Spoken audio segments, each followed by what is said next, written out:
See 2 pocket printer operation video.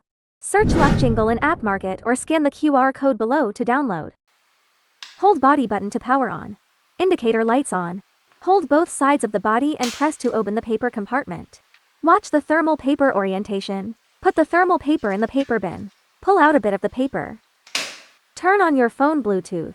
Open the app. Tap Connect Machine in the top right. Find the printer. Start printing what you want to print.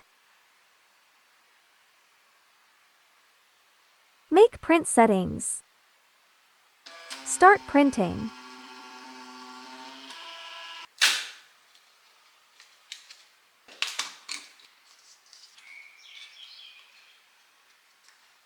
Replace printer supplies.